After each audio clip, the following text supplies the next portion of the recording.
Welcome to the Positive Gene Podcast. My name is Sara Kavanaugh. This is a podcast empowering cancer previvors and survivors, like myself, over our hereditary cancer risk. I started this podcast because I had so many questions after receiving my genetic testing results and not only wanted, but needed to truly understand what it meant to have an inherited cancer mutation. We will discuss important topics from a patient perspective, like finding credible online resources, opportunities connecting with others for support, and building your medical team and resources, and so much more. Thank you for allowing me to use my God-given talent for talking, researching, and all things communications. We're all in this together, and I'm so thankful for your support. Let's dive in. Welcome to the Positive Gene Podcast. It's Sara Kavanaugh here, your dedicated advocate for proactive well-being while living with a hereditary cancer syndrome or mutation.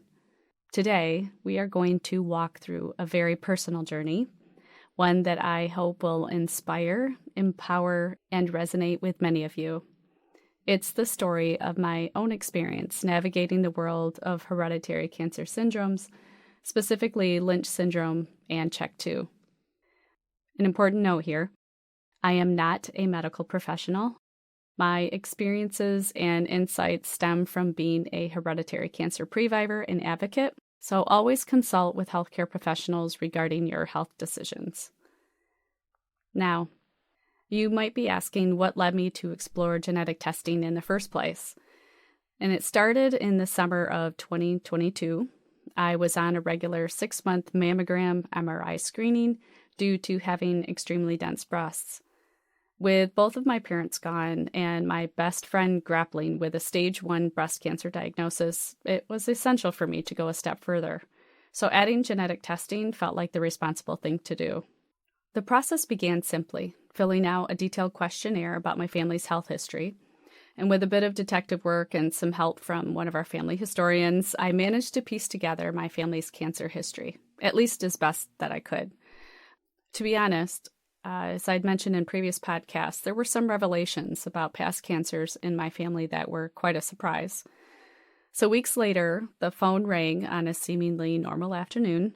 I stepped into my home office, grabbing a pen and a sticky note from my husband's desk. My geneticist was on the line. "We have your results," she began, and I braced myself. I tested positive for 2 genetic mutations, as I'd mentioned. Lynch syndrome and CHEK2. And let me tell you, it was a punch in the gut. I mean, I knew about BRCA, but these were new territory. I remember my geneticist's calming voice, explaining the results and assuring me that knowledge is power. And with this newfound awareness, I could now be proactive about my health. But emotions surged, and honestly, the following days were a blur. And armed with that sticky note scribbled with information, which, fun fact, I miswrote one of the mutations on. But thankfully, I had an inbox filled with detailed reports, and I did what I do best, research. So during this research phase, I stumbled upon Force, an organization that would become my lighthouse. They provided invaluable resources about my specific mutations and affirmed the guidelines and recommendations from my geneticist. So that was reassuring. But one of the more challenging parts of this journey was understanding the implications of potentially passing these genetic mutations on to my kids. So it's a heavy weight to bear, knowing you have a 50-50 chance of passing on such a predisposition. Now, with my Lynch variant, MSH6, and CHEK2, I had to think quickly about next steps. Recommendations were pouring in, but one in particular stood out. It was doing a hysterectomy with BSO, or a prophylactic hysterectomy, and bilateral salpingo oophorectomy. That's a mouthful, but in simple terms, it meant removing my uterus and ovaries as a preventative measure against potential cancers. But the very idea felt overwhelming. So I recall the first consultation with my gynecologist-oncologist who, within minutes of our meeting, highlighted the surgery as a standard of care for someone with my genetic profile, at least as it relates to my Lynch variant, MSH6. And there was a mixture of emotions, apprehension, fear, uncertainty, and yet through these consultations, support from my friends, and engagement with online communities, I began to see this as an empowered choice for my future. So the surgery was scheduled for December, right amidst the holiday season. And the procedure, though longer than anticipated due to severe adhesions from previous C-sections, it went smoothly. But recovery was its own journey. It was filled with physical, emotional, psychological challenges, from things simply as, lifting my 4-year-old daughter at the time, who loves snuggles with mommy. She had to wait as I navigated these post-surgery restrictions. And the entire experience from the decision to post-recovery had its ups and downs, but it was a decisive steps toward a future where the shadow of potential cancer loomed a little less darkly. But my journey didn't end there. There came moments of unexpected fear. Just a month after my hysterectomy, I discovered multiple thyroid nodules. And my heart raced as I thought of my mother, who had papillary thyroid cancer in her 50s. The emotional turmoil of potentially facing a cancer diagnosis so soon after a surgery meant to prevent another kind of cancer was, to put it mildly, staggering. And while it may or may not be directly related to my genetic mutations, the timing was impeccable. So while in the healing process of my recent surgery, I plunged into another series of medical evaluations for thyroid nodules. These nodules turned out to be quite stubborn. I underwent ultrasounds, lymph node mapping, and a particularly painful biopsy due to the calcified nature of the main nodule. I had 4 nodules on one side and 1 on the other. The results? Inconclusive. They couldn't get enough cells. Yet, given the suspicious nature of the calcification, combined with my family history, we decided on a proactive approach, a partial thyroidectomy. That waiting period after the surgery for the pathology results felt endless. Every notification on my chart had my heart skipping a beat. But I leaned into prayer, meditation, and trust. And when the results finally came in, I exhaled a sigh of relief I didn't even know I was holding. The diagnosis? Benign. Officially, thyroid nodular disease. And this experience taught me a crucial lesson that I want to share with all of you as it relates to the thyroid. Even if your thyroid tests are normal, like mine were, TSH, T3, T4, and antibodies, they were all clear. It doesn't mean thyroid issues are off the table.